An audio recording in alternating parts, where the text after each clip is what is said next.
Hey everyone, welcome to this week's episode of Lead Your Movement. I'm Angelique Ruers, CEO and founder of The Corporate Agent, where we help small business owners to win corporate clients.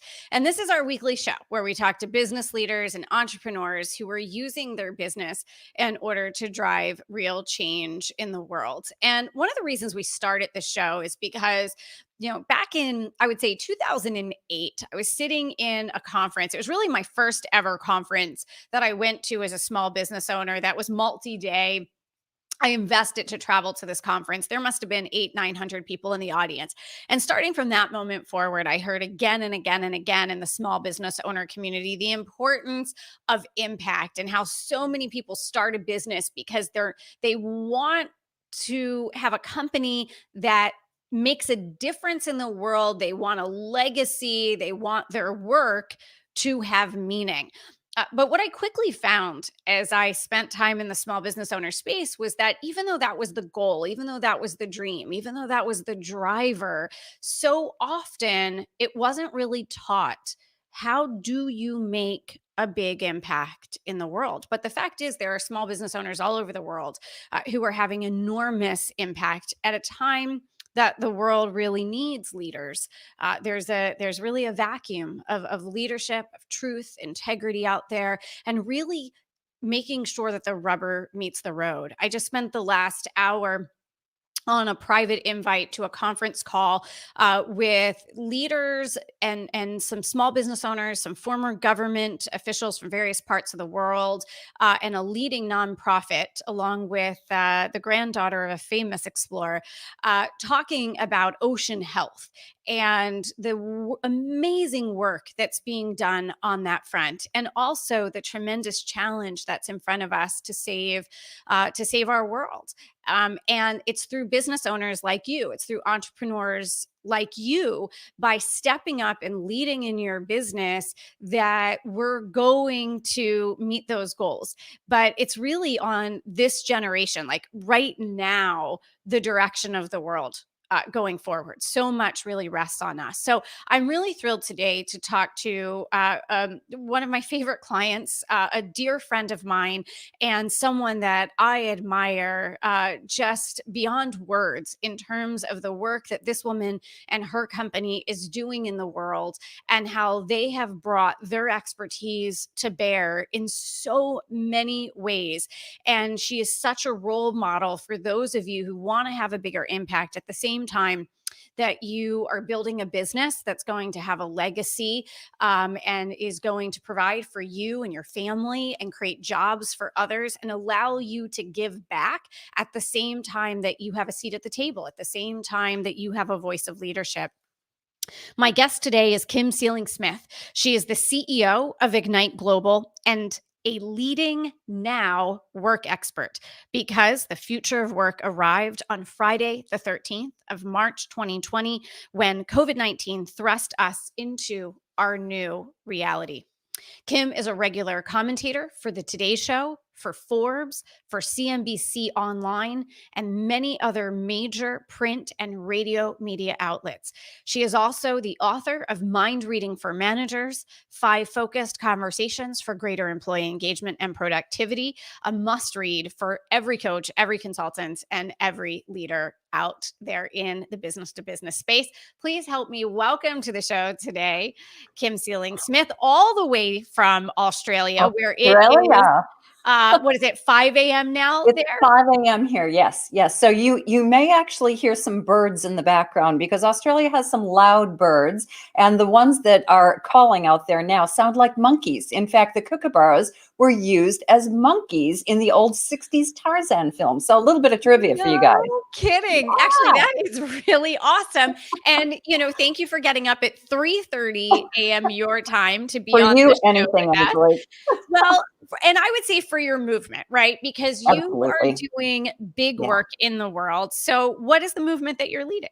So the movement that I'm leading is, I have got kind of a hidden agenda and then the overt movement. So the overt movement is to help organizations build and retain a workforce that can get them to 2030, because hopefully COVID-19 will be the most significant disruption of this decade, but the futurists, demographers, economists amongst us will tell us it's not going to be the last. So in order for organizations to thrive and to do good in the world, they have to have the right people. And so that's what we do at Ignite Global. The why that we do what we do, though, is before I started Ignite Global in 2009, I was a recruiter for 15 years. And during that time, I saw so many people who just did not love their work.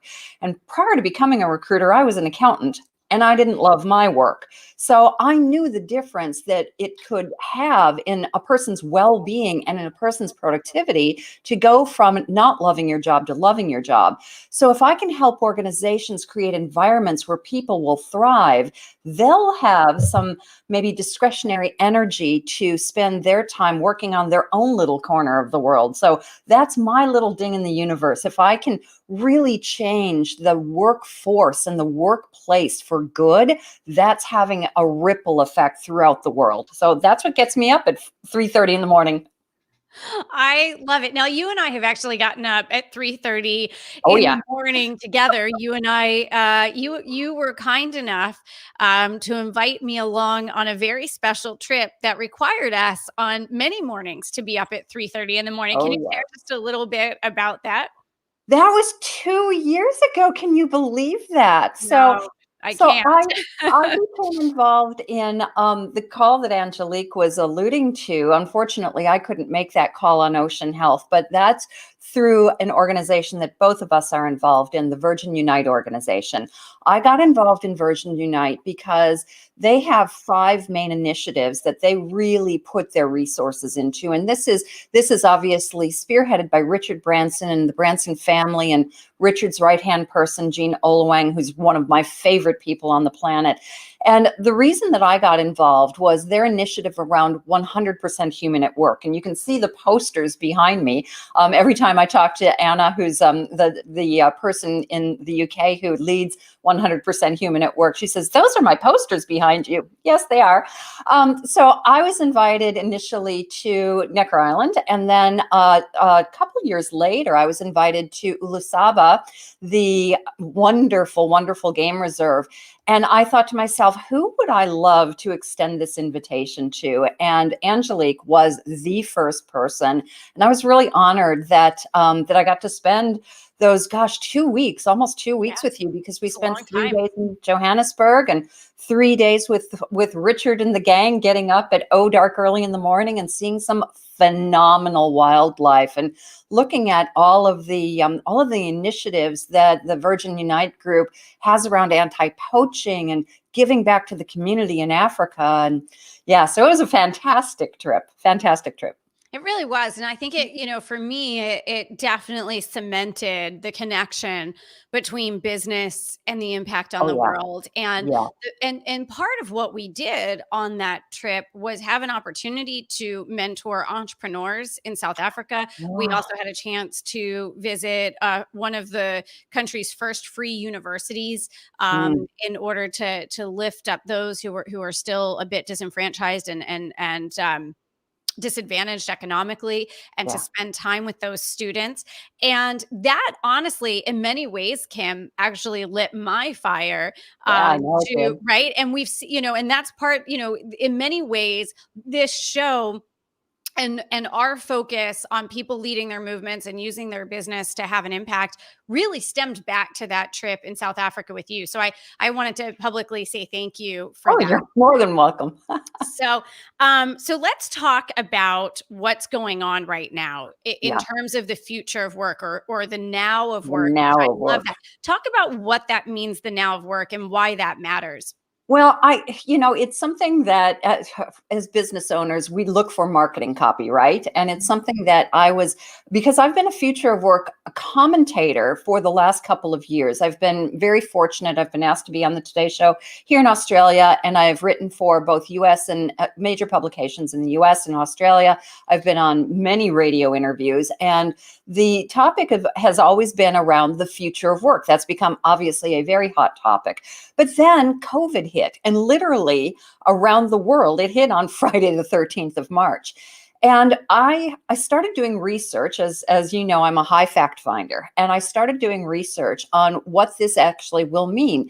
And throughout the last, 6 or 8 months now, since we've been in this COVID world, I started looking at the trends. And what's fascinating, Angelique, is that the trends haven't changed. COVID has not developed any new trends. What it's done is it has brought forward the trends around the workplace that we've been seeing for many years, and it's accelerated them. My sister's an Accenture consultant, and she said that the partners around Accenture have been saying that some of these trends have accelerated 5 years, like using technology. But also trends, interestingly enough, one of the biggest trends right now is having a purpose-filled organization. So we know that the CEO Roundtable in August of 2018 changed the purpose of the corporate statement from one that just that of shareholders to all stakeholders, including their employees. And that had been bubbling up for about 10 years.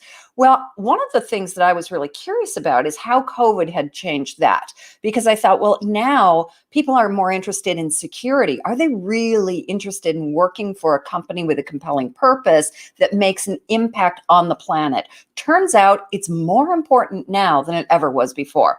People are reevaluating their priorities. So some of the trends that we're seeing, clearly working from home and having a more flexible workplace, allowing people to work from home, managing people differently, managers learning how to manage to outputs instead of inputs. This is one of the main trends that we're seeing.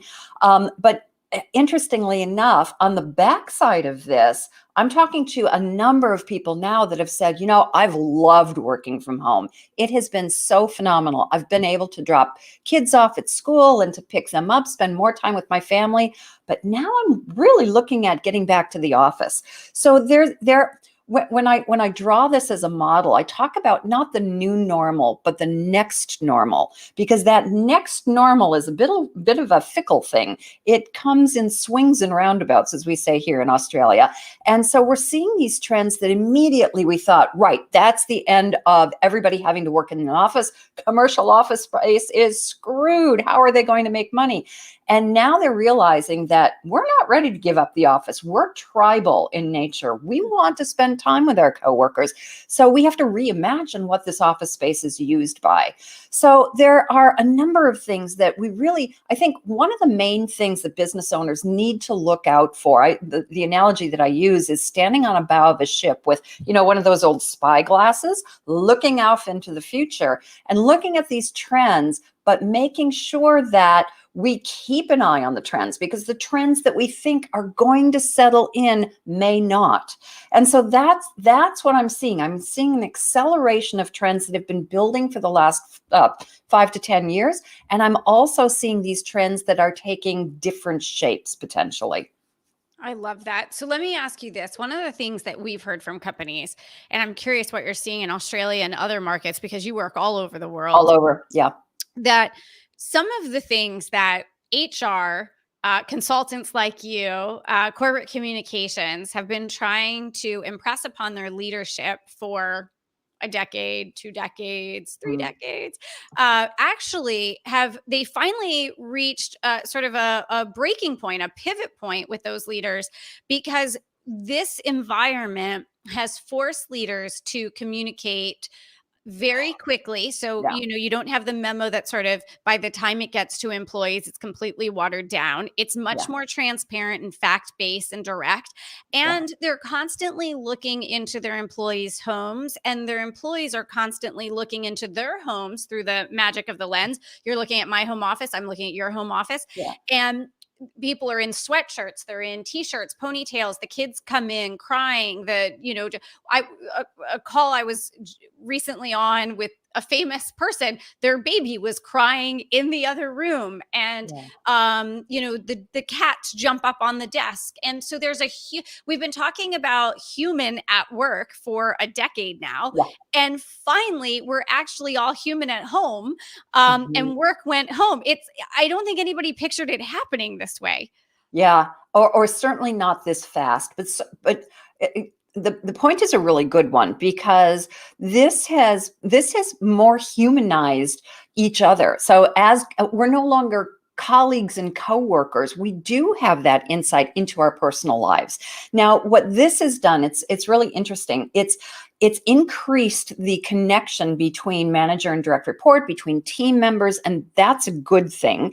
It's also made the wellness issue, which has been a building issue, mental health just full stop, but mental health at work, it's brought that front and center because you're looking at people in their home environment. They're not necessarily wearing their work mask, their work facade. So we're discovering some mental health or some stress issues that we hadn't before.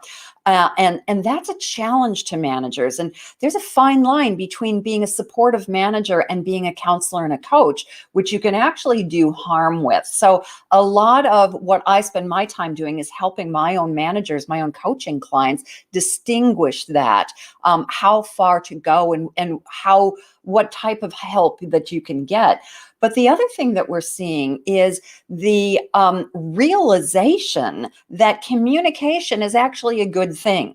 You know, and part of what I spend so much of my time doing is breaking down those old paradigms, that old school thinking that the manager has to feed down information to the employees, but only what they absolutely have to know. We now know that transparent communication actually has a direct impact to the bottom line. We have seen through COVID, the companies that have done the best are the companies with the best communication structures, where their CEO would address on Zoom or on Skype, on Teams, would address the entire team on a weekly or biweekly basis to let them know what was happening in the world. Managers would have a much deeper communication structure with their direct reports. So that has been building. Now, unfortunately, what I'm seeing now, especially here in Australia, because we're certainly not hit as badly as the US is. So life is fairly much as normal, especially where I live in Sydney. But so that I see managers pulling back from that. And I'm there on the sidelines being a cheerleader saying, no, that level of communication, that is actually the level of communication that we have been moving you towards to really embrace the future of work, because that's a level of communication that you need to be able to attract and hire the people that you need with the right competencies to help you manage and navigate this next decade, because they need to be resilient. They need to be innovative. They need to think outside the square. They need to adopt change. And people like that need to know what's going on.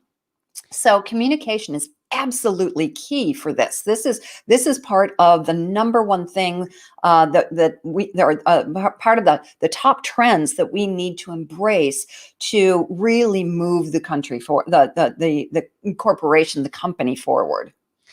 I would even add to that, when I look at all the consultants out there, all the coaches out there, all the trainers out there, all the speakers out there, the importance right now, especially on the heels of both vaccine phase 3 trials here in the United States with both the Pfizer and the Moderna Mm, vaccine showing about 95% efficacy. And no doubt they're going to get emergency authorization mm, sometime in mid-December. there will start to be a reboarding of employees back into the offices. We're already starting to see that. Yeah. There's a lot of organizations gearing up around that. Companies, we have in our hands the manuals from major brands of their reboarding policies of how they're going to bring people back.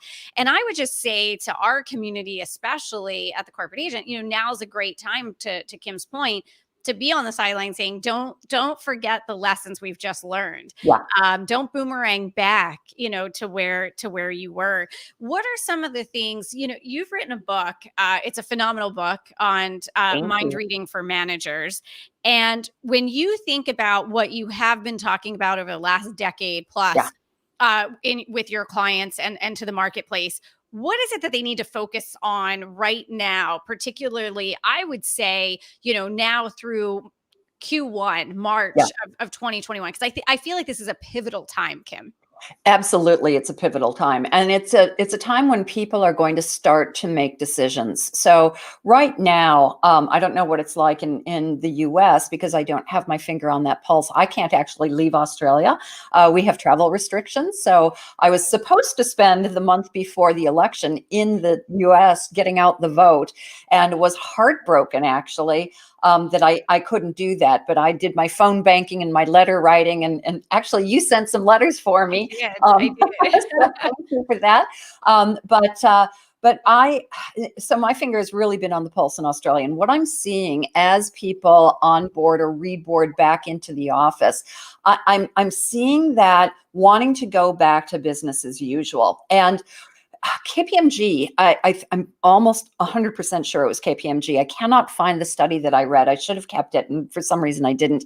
But KPMG came out with a study that said that the top performing teams, each manager spends on average of 6 hours a week with all of their direct reports. Now, that doesn't necessarily mean 6 hours a week one-to-one. It might mean 6 hours a week in a group meeting. It might mean a stand-up meeting, a toolbox meeting, whatever type of organization you're in, but that you lay eyes on, either virtually or physically, lay eyes on and spend time on all of your direct reports 6 hours a week. This is absolutely critical.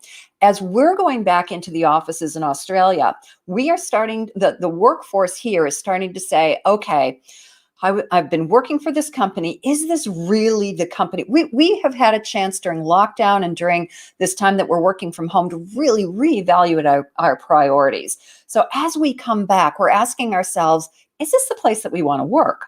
And if not, they're starting to look. So I was on a phone call with a recruiter and with one of my clients, making that introduction.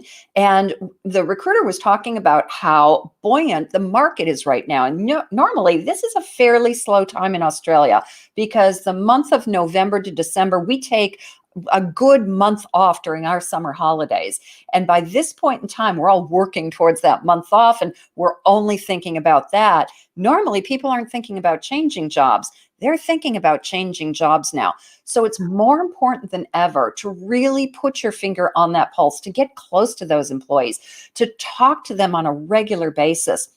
Thank you so much for mentioning my book. My book is all about, the mind reading for managers is a tongue-in-cheek title. The real heart of the book is how to structure very effective one-to-one conversations between manager and direct report that strike the balance between the needs of the organization, those KPIs, those accountability goals, and the needs of the individual, what they need to be fully motivated.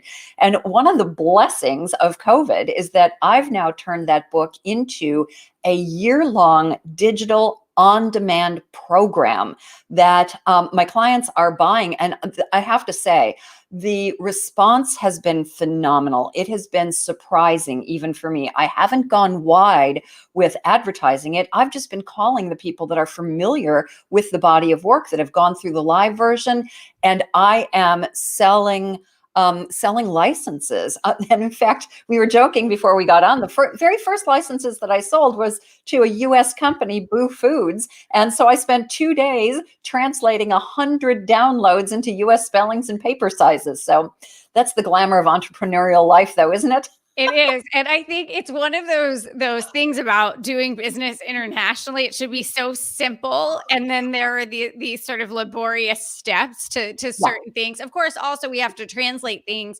I think that when I was with you in South Africa, I only understood like I think every 20th word I said, wait, what did you just say? What are sunnies? And I'm learning to speak Australian, which yeah, is funny exactly. because I had no idea. I'm like, what's a sunny?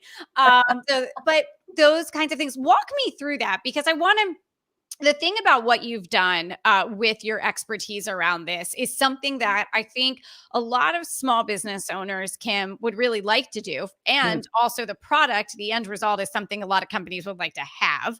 yeah, The problem is getting quality out of it. I yeah, mean, really, and you did that, and you did that because you started with something that was already proven. So, yeah. kind of take me back a little bit. First of all, what is the official name of that program, so that we're all clear on what that is? Same as my book. So it's Okay. Mind Reading for Managers, 5 focused conversations for greater employee engagement and productivity. Focus is an acronym that stands for the 5 topics of conversations that I teach managers to have during their monthly one-on-ones. So the F is for feedback, and feedback is not performance feedback. Feedback is giving praise where praise is due and giving them a voice. So two-way communication. The O, that's the performance, that's the container that the performance management conversation lives in. It's the objectives conversation. So we teach managers how to set what I call target-rich objectives, which is a specific measurable bar that creates no wiggle room. So it's much more effective to have those outcome-based conversations around performance based on specific measurable results. So that's the objectives conversation. C is career development, which is the number one engagement factor worldwide. People want to be spoken about about their career. People want to have an organization who will help them look out for their career. So number one worldwide. Underlying motivators is the U, and that's really those intrinsic motivators that I borrow a lot from Dan Pink. The autonomy, mastery, and purpose model is such an elegant model for that. I've developed my own model for another piece of this, but what do they need to be motivated by to want to go the extra mile, to want to really come in and add as much value as you can, as they can? And then S, as you know, Angelique, I am a huge proponent of the strengths movement. The research is just phenomenal behind helping employees play to their strengths. So I teach managers how to have monthly one-on-one conversations in these 5 topic areas. I break them down into bite-sized chunks. Each one of these conversations has a series of conversation starters. So it really it gives the managers a paint by numbers roadmap of how to plan, prepare for, and conduct monthly one-on-ones. And there's enough material in there broken down into bite-sized chunks for a year's worth of monthly conversations. So when COVID hit, this has been my signature program. I have been doing this live for 8 years. I have done a number of different modalities in terms of delivering it. A one-day training followed up by some coaching, several partial day trainings. I have done it all. When I decided to put this online, and it wasn't a COVID thing, I had wanted to put it online. Gosh, I think you and I talked about it back in We did. 2016 when I I first was gonna started. say, you had Yeah, planned this. You had yep. planned I this. I had planned this, but I couldn't get off a plane long enough to actually put the brain space behind doing it. And then COVID hit, and that was a real blessing for COVID because that gave me the time to think. And what I did, I stupidly thought, oh, I'll get this done in a month. In fact, I've got a company that wants to distribute this globally for me, and I'm thrilled about that. And he was doing a soft launch for an initiative that he was behind on June 30th. And he approached me on June 1st and said, do you think that you could get mind reading done by June 1st? And I went, sure, no problem. Yeah. Spoken like a true quick start, Kim. Yeah. Yeah. November 11th is actually when it went Okay, so live. June 1 to November 11th. That's a good timeline, though, for Yeah. people to understand Yeah. realistically. Yeah. And I had a ton of client delivery. I had some pre-COVID contracts that came back. I had a couple of consulting contracts with some large organizations that I was working on through COVID, then some pre-contracts that came back post-COVID. So it wasn't like I couldn't even dedicate as much time as I really wanted to until probably the end of July. So the end of July, I did, and you know how much I was hyperventilating over this, and the community will go, what? What? You're not doing your 16 hours a week of business development? I couldn't. I Yeah. knew that my cash flow was okay. I knew that I would get through what I needed to get through. I needed to do a deep dive and to really focus on putting this program together. So I made a strategic decision to take 4 months off of business development, and I was climbing the walls because I love business You development. I do. mean, You do. I'm a beady animal. So, that was a strategic decision. And it was a hard decision, but it was such a great decision because what that allowed me to do is survey every single file that I had created over the last 8 years and say, okay, I've done 3 different iterations of this exercise. Which was the best? Which has gotten the best results? Which has gotten the best feedback? Okay, that's in. So it was like, you're in, you're out, you're in, you're out. Then I had to figure out, I know how to teach this live and I know what to do to really embed it. How do I translate that into online learning? And I know enough about adult learning styles that I knew that I needed a video. I needed an audio to go with that video. I needed a script to go with that audio and video to cater for all sorts of learning styles. I also know that people don't like to be told what to do. So I've created a binging Netflix approach to consume the content and to make it your own. Or, and this is recommended, you can sign up for the monthly drip fed videos where I will say, month 1, these are the videos to watch. These are the exercises that you need. This is what you need to do to prepare. Now go off of it. And I will check in with you 2 weeks later and see how you're going. So I created all of this flexibility. And the first thing that I did before I wrote a word, I spent 6 weeks putting together a wireframe, putting together the framework of what stories I would tell, what stats I would use, where it goes. And I actually, I'm not somebody who likes to put sticky notes on walls, but I created a big sticky note in the form of an Excel spreadsheet. And I continuously moved things around until I really felt happy with this. And then one of my clients is actually the CEO of an online training organization that works with the aged care community here in Australia. And I gave it to Vicky and I said, Vicky, would you please look this over and really pull it apart for me? Tell me what's not working. So I had outside expertise who knew how to do this stuff. Such a good best practice. Oh, man. Yeah. And then she came back and she said, no, good to go. So then I spent about a week and a half writing 55 scripts. So there are 55 different sessions divided in 8 modules. And then I put together the conversation starters, which is a download to help the managers have those conversations. And then I put together the exercise so that they could do it themselves without having me in the room leading them live.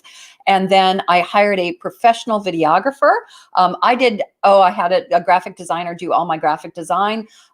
We picked a platform. I hired a professional videographer who was great fun and made the process just so incredibly exciting. I actually have, my office has a green screen studio. So we just moved into my studio for a day and a half.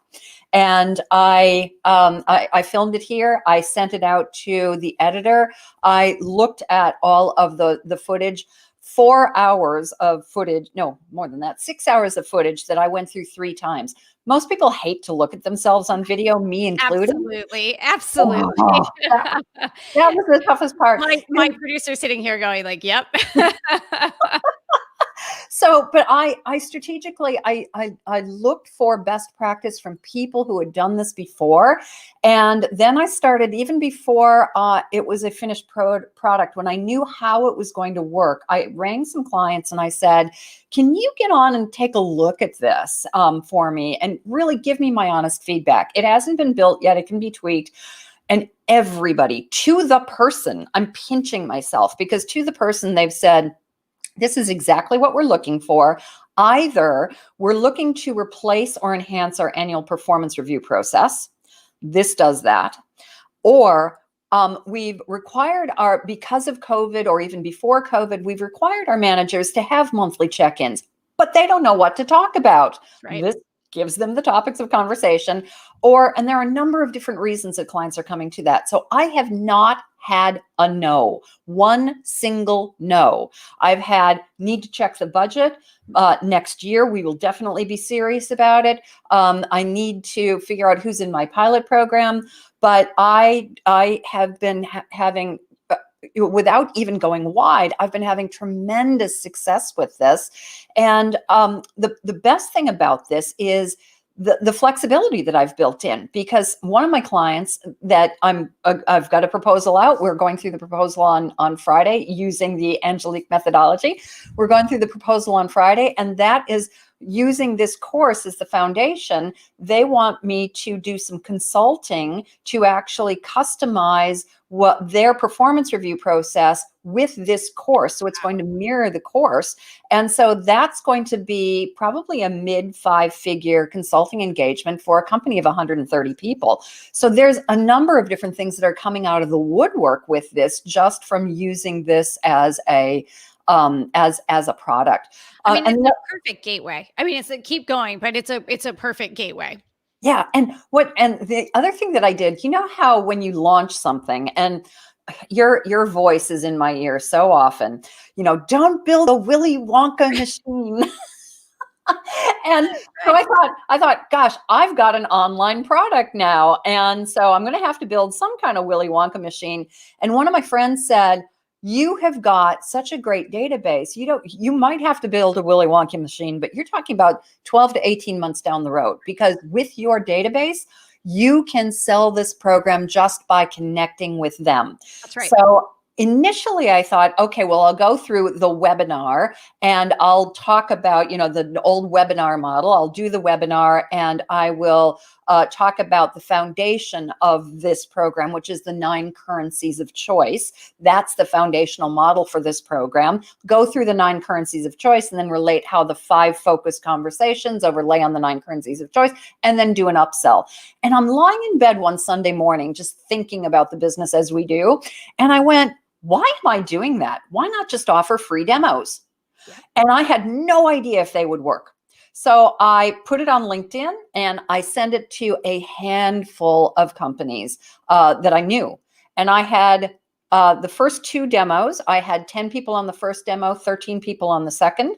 I'm in the process of following them back up, but they were all gosh, this looks fantastic. Yes, follow back up with me. Really want to talk about how we can implement it. And then I just did a demo yesterday morning, and same thing. So I'm really loving the idea of these demos. And then if I can say one more thing, specifically for the velocity community, I am looking for centers of influence. I'm looking for affiliates. So I really see this, since this program now, I've got enough evidence that it is something that is being well received. I would love people who would love this product to represent. You can white label it. So you could have your own version of this product that you represent. We could have an affiliate relationship. And in the interest of getting interest or having people see the product, I've actually created a live demo for the Velocity community. That's awesome. And for those of you who don't, if you're watching this online and you're asking what that is, that's a program for that we run at the Corporate Agent Community, a global community of experts and consultants and coaches and those providing services to the corporate space, just in case you're outside of our sort of vernacular there. I mean, Kim, I think that's incredible. I feel like the best practices on this, and we'll make sure we get, we can put in the notes here. Maybe Vince can do that when that demo is happening. I think that's next week, right? It is. Yes, next Tuesday at 4:00 Eastern time. Awesome. Amazing. I feel like you gave us a master class in 20 minutes. And Liliana, I have to say also, she said that focus, the acronym focus, is genius. It really is genius. It absolutely is a genius acronym. There's so many best practices to unpack in what you just shared. I mean, for starters, there's the idea that you didn't create this. I mean, I'm literally sitting here with sort of intake questionnaires from some new clients that are working with us that, they're just getting started and they want to build this, online training program for corporate. And the problem is, they haven't been out there delivering it. I think you said, if I heard you correctly, that this is a program that you had 8 years of, not that it has to be 8, but you had 8 years of history. So when you go in and when you built it, you had a library of, you said you essentially did an audit of your own files. This exercise worked the best. This slide worked the best. This concept, this analogy for managers, this acronym, this all worked the best. And you curated from 8 years of real world experience. You also said that you got feedback from the marketplace at multiple, I'd say, junctures in this development. Talk about the importance of that, because it's not something that you've only done for this. You've actually gotten that kind of feedback for all the programs that I do. I get a lot of feedback, and we all think that we have our great ideas. And I think you've got a saying, don't fall in love with your baby. And we all fall in love with our babies. Myself included. All the time. So I always feel that it's important, if I have a great idea, what I think is a great idea, I really want to pressure test it with the market. Now, sometimes that is just ringing my close clients, because I've been working in Australia. I've had this business now since, 2009. So 11 years, gosh, that's flown. And so I've built up a great community, both in Australia and the US. And so I'll pick up the phone and I'll call them and I'll say, I've got an idea as the organizational development manager for XYZ company. What do you think about this? Would this be something that you'd buy? Would this be, talk me through what you would need? And I've got kind of a brain trust of people that I go to whenever I have an idea like that. And that's really served well. The other thing that I do is I get a lot of feedback just on LinkedIn. So through LinkedIn polls, or asking questions, or just posting something and asking them to comment. So I'm constantly getting that feedback. And I believe that the best way of gathering information, I'm somebody who likes to talk to people and then triangulate ideas, pull ideas from here and there. And when I finally, I just kind of know when it's fully cooked. It just is a certainty. And then I think, okay, so this is the product. I'm going to go out to market with this product. And not everything succeeds, but you fail fast. So if something doesn't work, you pivot and you move on and you try something else. But I've had a pretty good track record doing that. And I think part of it is because I get that feedback from people. Yeah, well, fail fast and fail forward, right? Yes. So you fail into the next idea, the better idea, and you just keep moving. And I think one of the things that you and I share in common is that we are not. It's not really It's not personal. It's not. Right. It's the the idea. It's like, okay, so that wasn't the right cog in the machine, so we'll just try a different cog. The goal doesn't change, so the vision doesn't change. It's really how you're achieving it that changes. If I agree with you, Elizabeth, it's really phenomenal and tremendous. So if anybody has a question for Kim, we're certainly open to taking questions. I have a question. Now, I don't know, when I ask this question, Kim, if this is part of your secret proprietary sauce. So if it is, that too is a good answer to this question, that I can answer it because it's proprietary. But I'm curious if you're willing to share, if it's open to share, which learning management system you've put all this on, because that's a question that's constantly coming up for small business owners. There are so many choices. You took 5.5 months to build this sucker. Any thoughts, any advice on that you want to share? Absolutely. So I reached out, and I reached out to part of the Velocity community, to somebody who's been a previous guest on this podcast, Tara Powers. And Tara has done a really in-depth research study on the types of learning management systems out there. And then I'm involved in Professional Speakers Australia. And during COVID, everybody has been looking to build online courses and to go virtually. And so I reached out to Tara and to that community. And I didn't actually take Tara's number one recommendation, because what she was looking for was a little bit different than what I was looking for. Sure. I ended up on Kajabi. Okay. Now, Kajabi is not, it's not 100% for what I need, but it's good enough for what I need. And because I have all of the raw files, it's very easy for me to port it to a different platform. So, for instance, the friend of mine who runs the online training organization here in Australia for the aged care community, we are going to be putting that on her platform. All of the files are SCORM compliant, so we're going to be packaging them up, putting them on her platform, and then she's a center of influence. She's going to be paying me an affiliate commission, but selling it as a third-party sourced. So my branding will still be on there, third-party sourced product for her organization. I think that the Kajabi platform has an API connection, so it will handle most large company. It will sit on most large companies' LMS systems with just a simple API connection. I haven't quite gotten that far yet in terms of figuring out the larger companies. I just know that there is a lot of flexibility with how I've developed these files. And Kajabi, I went with Kajabi just because it is so dead simple. Now, it is primarily a B2C platform, but it is moving towards a B2B platform. And one of the things that I've been tremendously impressed with on Kajabi is their responsiveness. They listen to their community. They have great customer service representatives that they're only a phone call or an email away. They've never not been able to answer a question. And so far, I've been happy. And it's just been so dead easy. Some of the things are a little bit, you think, why did they do it like that? But all programs are like that. All platforms are like that. Yeah, no, that's so true. There's actually a golden nugget in what you just shared.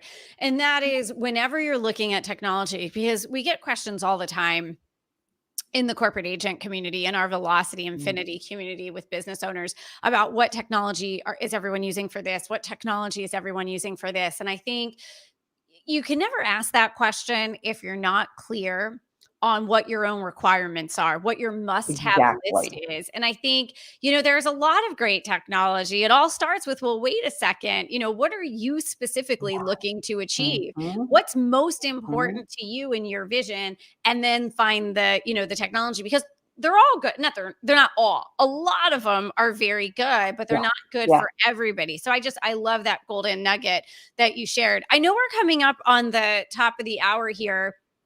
So let me ask you this question. What Mhm. should I have asked you today about what's going on out there in the now of work that I didn't ask you, that you really want those corporate leaders to know most, Kim? Yeah. I would say that the okay, so a couple of things. So number one, one of the other side of the majority of the business the majority of the projects that we get involved in at Ignite Global is the how to hire. So 15-year recruitment. I love teaching managers how to hire. And we are still trying to break free from hiring for skills and experience to hiring for attitude and aptitude. That attitude is a culture alignment based on values. What are the values of the organization and the values of the candidates that you're interviewing? Do they align? That is absolutely critical. The second critical piece is having an understanding of what attributes, what they need to achieve those objectives. That's the aptitude part. And I look at it as, what strengths do they need? Because skills can be taught, but strengths they have to bring to the interview room.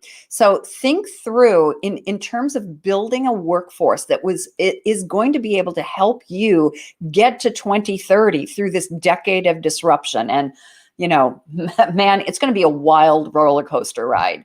So we need to really have a thorough understanding of what competencies we need to have people that can successfully achieve the results that we need them to achieve.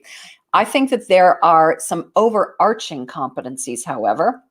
Well, three things I'm going to say. There are overarching competencies, one of which being resilience, the ability to bounce back, the ability to weather change, the ability to embrace change. The other core key competency is the ability to learn new skills. And that comes to my second comment on what organizations need to know. We're going to have a tremendous disparity. All over the world, the economies have really suffered. And I think we're just at the beginning of this. So this economic downturn is, I believe, going to be a long downturn with some high peaks in the road that will, it'll come in waves. And in order for us to ride those waves, though I call it the waves from disruption to recovery, we're going to have to take the employees that we have, the staff that we have, on the journey with us. And as one of the trends that we've seen is automation. The way that companies use automation has accelerated exponentially. So jobs are going to change. So we need to hire somebody with the right attributes to do the job that we have available now. But 6 months down the track, that job may change. So we need to be able to take them on the journey. So the ability to learn new skills, to be flexible, that is absolutely critical. And then the third thing that I will say is that companies have to continue to have their finger on the pulse and track that next normal, because it's not a new normal. It's not just a linear curve. It is going to go in swings and roundabouts, and it's going to be a fickle little beast. Companies are going to invest in trends that they think are going to be trends for the new normal, and it's just a next normal trend. And they've got to be able and willing to say, nope, got that wrong. We're going to go down this track. And I really think that those are the key things that organizations need to do to prepare for and to not only survive, but thrive through this decade of disruption. Thank you for putting such a fine point on that. I think that this has been just the beginning. Yeah. Really. And so, if anything, this was sort of our training wheels for what we're really going to see, right? I mean, over the next 10 to 15 to 20 years, it's going to be quite a wild ride as the world really accelerates here. Kim, this has been amazing.